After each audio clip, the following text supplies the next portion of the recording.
L'usine de carreaux Webefliesen de La Ferté-Gaucher a été construite en 1956. Cette usine fabrique, depuis sa date de création, fabrique des carreaux pour la marque Villeroy et Boch. Cette usine emploie aujourd'hui 136 personnes et c'est une usine qui aujourd'hui est spécialisée sur la fabrication de grand format. J'ai rencontré le lieu du design suite à une réflexion de projet global concernant le développement de ce site. Aujourd'hui, on est dans un secteur qui est fortement concurrentiel avec un marché de la construction qui ne se porte pas forcément très bien. Et donc, dans un projet global de développement, j'ai toujours pensé que le design et le développement étaient le deuxième axe important pour que le site puisse se développer. Le lieu de design, en fait, historiquement, c'est une relation de Valérie Gaffet, directrice de notre usine, avec le conseil régional, l'agence de développement régional, qui nous a mis en relation avec le lieu de design. Ils ont ouvert leurs portes, présenté donc des designers, et je pense qu'on n'est qu'au début de notre, on va dire, notre collaboration, très clairement.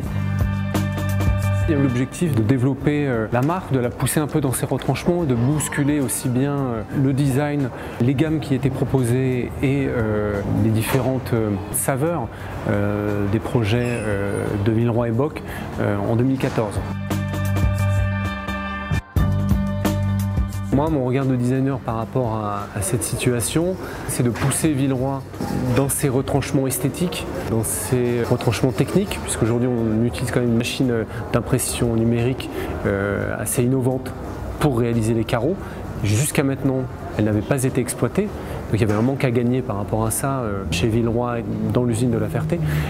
Donc c'est une vraie exploitation et du savoir-faire au niveau de la faïence, de la céramique, et aussi l'exploitation d'une technique nouvelle qui oblige Villeroy, en tout cas le site de La Ferté, à se poser les bonnes questions et à se remettre en question et à travailler sur des nouvelles façons de créer du motif sur le carrelage.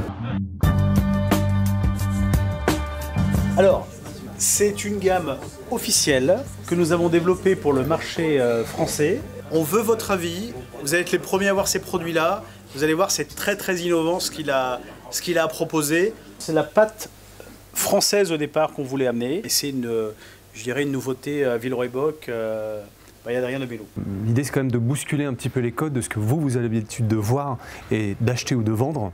Et donc, mon apport en tant que designer, ça a été à la fois d'apporter mon regard de designer, mais aussi celui d'architecte, de pouvoir implanter un carrelage qui ne serait pas uniquement destiné à une salle de bain ou à une cuisine, mais d'essayer un petit peu de le faire sortir de ce cadre-là.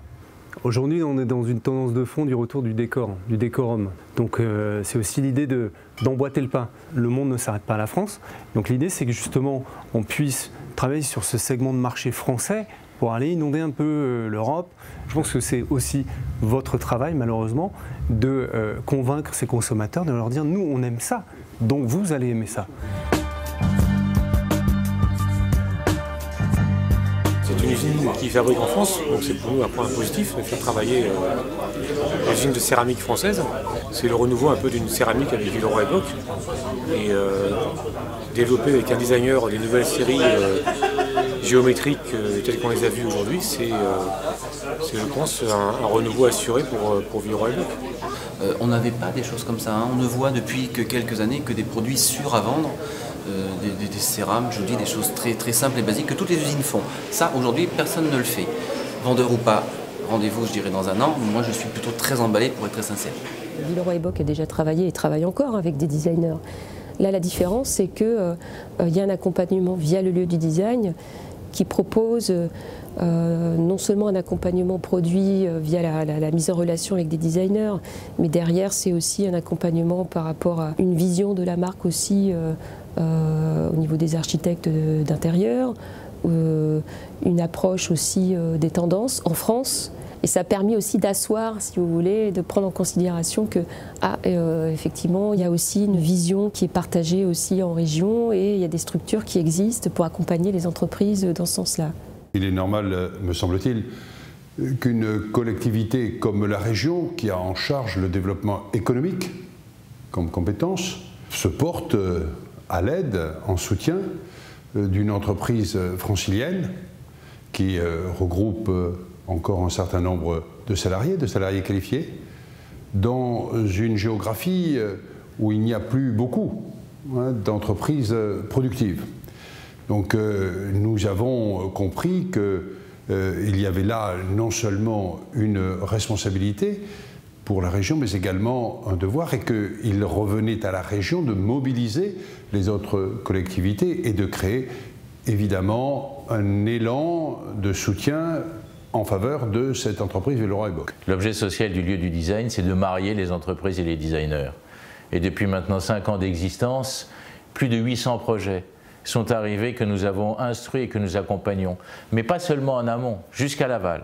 C'est-à-dire jusqu'à la commercialisation du produit, car un bon produit ne vaut qu'à partir du moment où il trouve un débouché et des clients, car le design, c'est d'abord de la création de richesse, de la valeur ajoutée et donc de l'emploi.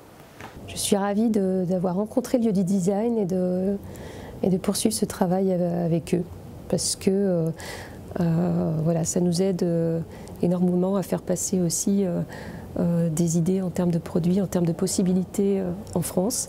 Et puis au niveau de l'usine, il y a aussi tout un impact au niveau j'allais dire, au niveau social, puisque moi, ce que je peux observer, c'est aussi un enthousiasme non seulement des gens du développement, mais aussi des gens de production. Donc voilà, je suis ravie, merci.